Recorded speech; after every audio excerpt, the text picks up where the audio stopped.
So James is having a stir fry. That's red cargo rice and kimchi on top.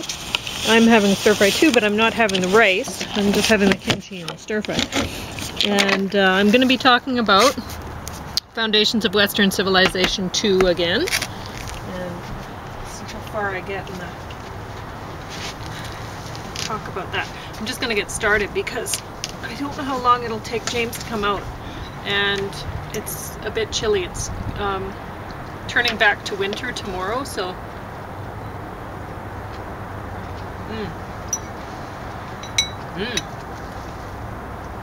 did a very good job. He's gonna like it. Yum.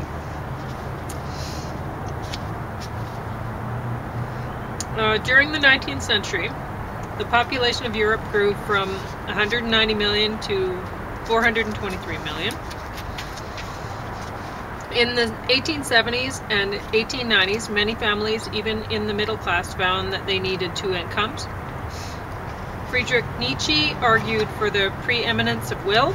He believed that real accomplishment was possible only for the Übermensch, or Superman, an individual of supreme will and boldness, unbound by tradition or morality. Lenin and the Bolsheviks. Now, I don't really know a whole lot about this sort of thing. James knows a lot more about. And the instructor did a great job talking about it, but honestly, James is better to talk about this stuff than I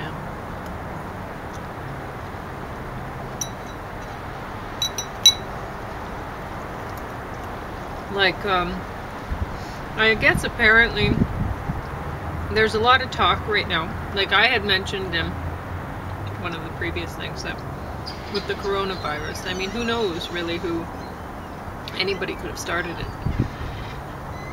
I mean, it started in China, but in a specific place, and it looks like it came from a research facility, but it may not have. It could have been somebody who planted it there, like just to make it look like it was, it came from there. And with the coronavirus too, it's odd that it showed up on ships, you know, on cruises. Well, what they say about them is, and there might be something to this, that you got people from all over the world, and they've traveled, and then they're in a contained place. So there might be something to it, but might be something to what you're saying too. So, it has to be said. So it seems kind of weird. I mean, it could be that, yeah, it started in China, or it could be that it was planted in China and planted in a bunch of other places too. Yeah. So it's hard to say. And there's people talking about, you know, it's the Americans who started it. It's the Russians that are saying it. Yeah. More than anyone else. And I mean, it makes more sense that it's not the Americans, that it would be the Russians. Well, the Americans are kind of getting hit hard by it. So. Yeah, and plus, I mean, Trump had decreased or whatever funding for pandemic and epidemiological response and stuff. Epidemiology? Epidemiology. So, anyway, like, it could be that, I mean, Trump is seriously indebted to some people that are really pulling his strings. And other people, like, people say, well, something like this really destabilizes an economy and the politics in a country. And it could be that somebody's really trying to monkey with the politics of certain countries. And anyway, so it's Western countries, you know, the scenario, I don't necessarily espouse it, but it's the only real conspiracy theory I think that really holds candle. So it's going to affect developing economies because they tend to be in the more temperate parts of the world. There are places that are going to suffer, of course, that have winters like Afghanistan, Iran is most of it's up on a plateau, so they actually do have winters. Turkey, it might be interesting. Now, Turkey's not a third world country. I classify Afghanistan as one of its own choice. Basically, they've had civilization in there as early as Alexander the Great. So you know, that's 2,300 years ago. So that's before the British Isles had civilization, 300 years or so before, and they just never took to it. So I figure that's their responsibility. But I don't know of too many other places that are considered third world. I was hitting Egypt, we'll see. But I think places that are a little bit warmer, warm and dry might be a problem. It's hard to say. So desert places like Egypt, northern Africa might have a problem. So and actually in the Mediterranean it does get cold in the winter. You know, it's cold and kind of humid or whatever. So it might be a problem. I think it'll die off in the summertime. Well, it gets dry, which is it's definitely not cool. What were you going to say? It doesn't matter. Anyway, the Soviets. Well, they're Soviets worse. Soviets Mark II. They are trying to support Trump, right? What they've been doing is flooding the. Have you noticed how oil prices have stayed basically the same? Yep. That's weird because the economy has been cooking for a long time. Usually what happens, you see, like when people they're employed and they're getting wages, at least maybe not great wages in the United States, then they want to spend that money. And there's only so much gas and oil to go around. So yeah, but the stock market's it's roiling right now. But what's happened on the oil markets is they're going against OPEC. OPEC is wanting to cut back oil because I think they see the economy's going well, and hey, let's make a windfall. I'm not sure what exactly their motives are. Russia's been flooding the market.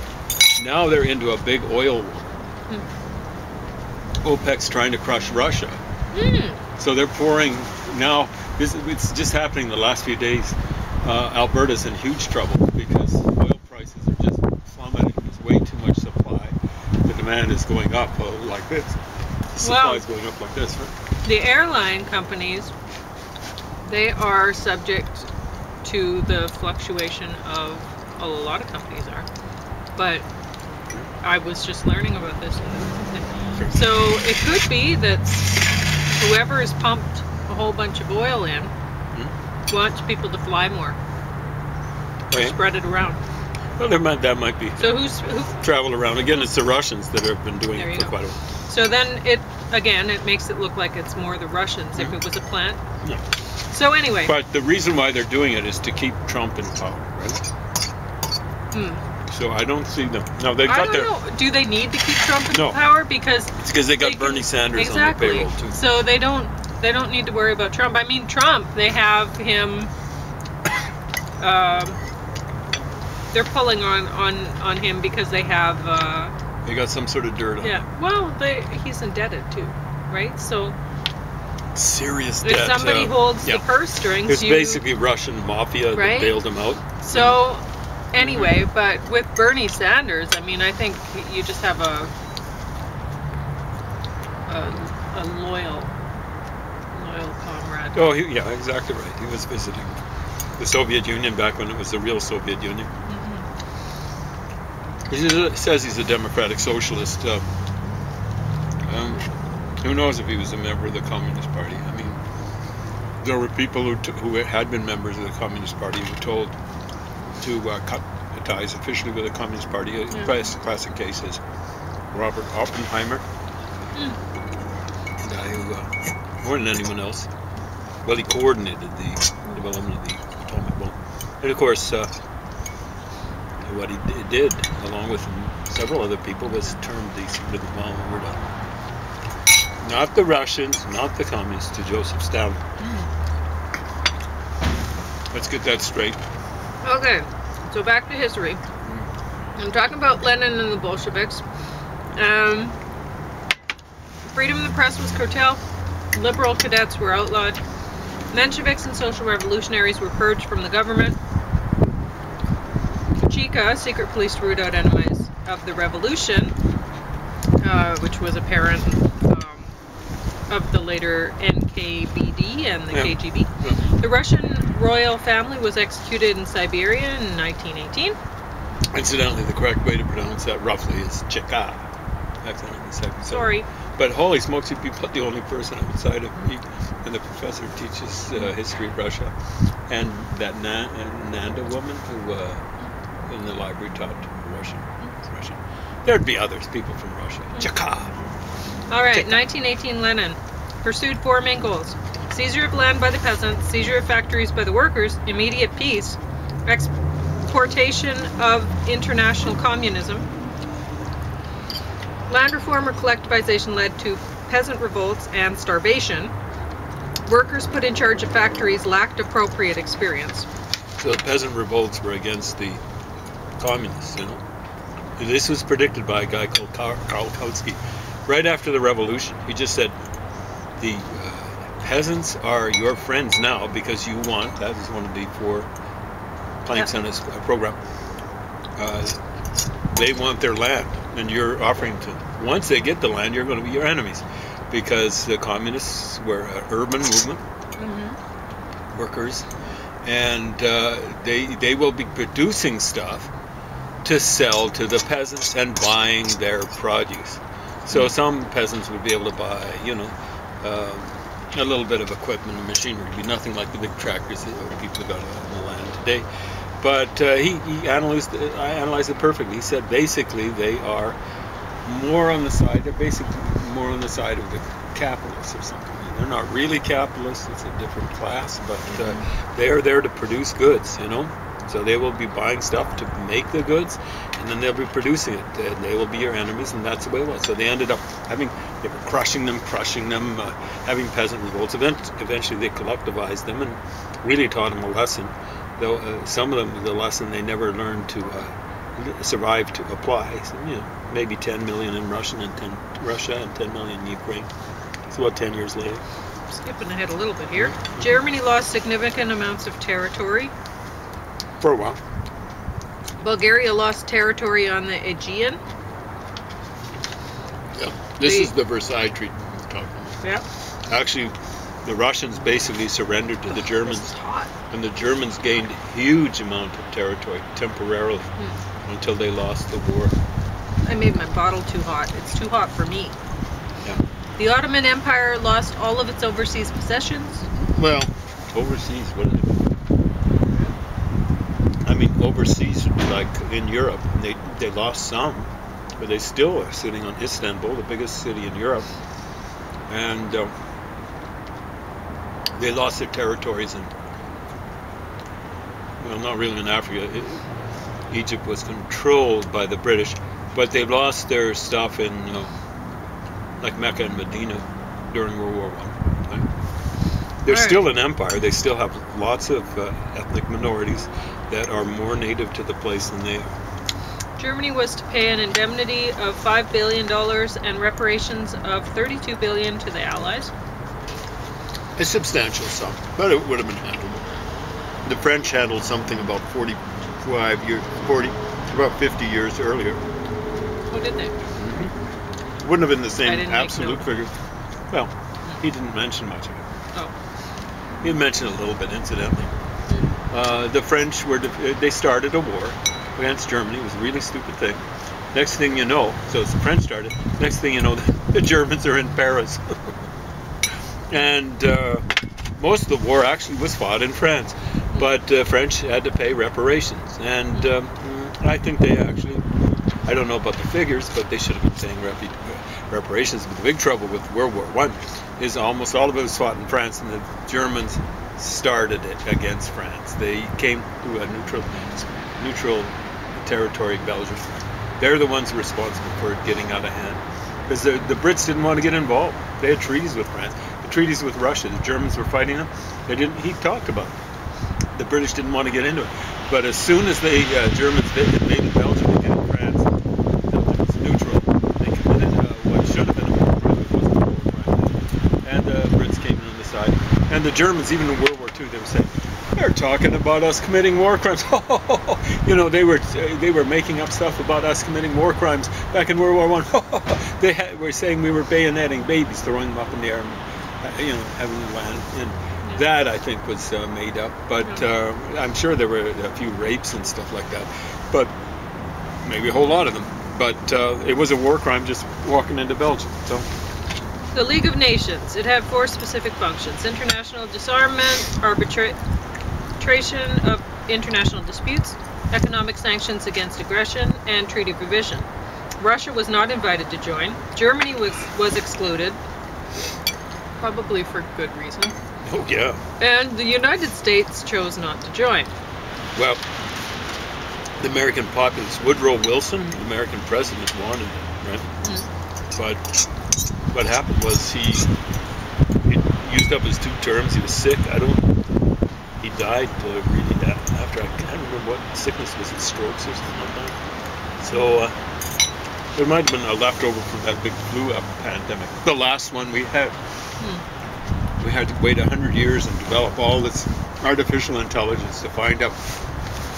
It's too costly to handle a pandemic. Yeah. Oh, we're really going Britain places. Owed a war debt of $4 billion to the United States. So how much was Germany getting nailed for? No, we're going to talk about that one. Okay, because that's $4 billion. That's not change. No, we talked about that already. It was super high compared to that. Oh. Yeah, it was way higher. $32 billion to the Allies. Okay. Well, that's reparations. That's to England to pay the United States, right? Yeah. Okay, so. And to France. So Britain owed this war debt to the United States. France also owed, he says, a huge war debt of $3.5 billion. So not as much as England. Not as much as Britain. And understand, England was not immediately threatened. Like, it wasn't invaded by the Germans. They're basically doing out of, if you can say this about capitalists, out of the good of their hearts. Yep. No, yeah, but if you look at the United States, I mean, they had nothing. Why would they? So anyway, the reason why they did it, I'm telling you right now, is because they didn't want communism to break out in Europe. All right. So the British it already asked the happened United States. in Russia. You know, like Russia said to. This is the main reason why the revolution worked, is they said, we're surrendering. Yeah. We're just getting out of the war. Russia was losing badly. And then in Germany, they were losing the war too. People were starving, or had poor nutrition. So and eventually they had their own little revolution. It was only social democratic. It didn't get to the stage where it's communist. But it would have happened in France. I don't think it would happen in England. But the Americans are just saying, we got to stop it right now, or all of Europe's going to be communist. That's what Lenin was hoping for. You see. Mm-hmm.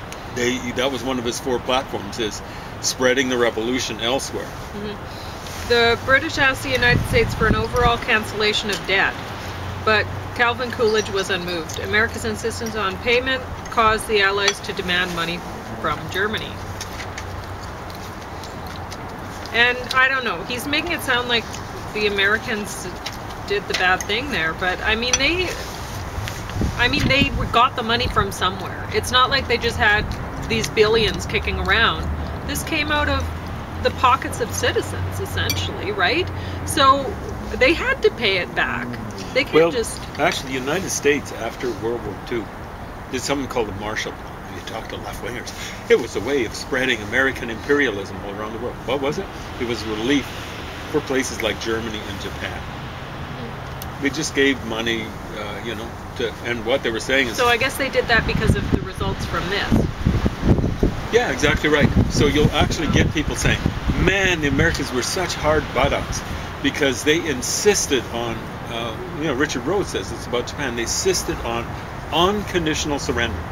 They actually let the Japanese off because they were saying, you've got to get rid of your emperor.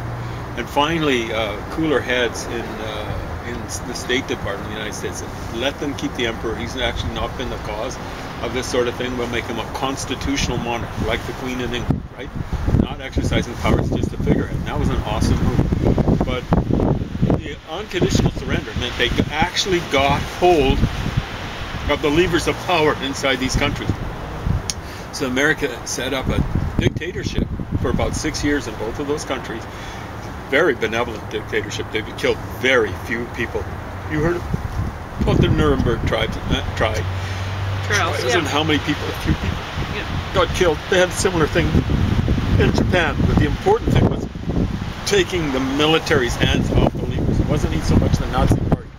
What happened, he might have talked about what the German military was restrained. James had chemo today. Yeah, exactly right. Dexamethasone causes GERD. So they were limited in terms. Their navy was limited. I think they were supposed to have no air force. So what they did was the German military created flying clubs, right? Or they created militias where people were training as soldiers and stuff like that, right? All right. By 1940, the Soviet Union was one of the top 5 industrial nations on Earth. That's by their own count. Yeah. Much of the prosperity of the 1920s was built on a chain of credit. Neither American nor European workers were being paid enough to keep up with their bills. And we're going to be talking about Nazi Germany later, because I don't want James to freeze. Unless you want to talk about it now. No. There'll be plenty to talk about.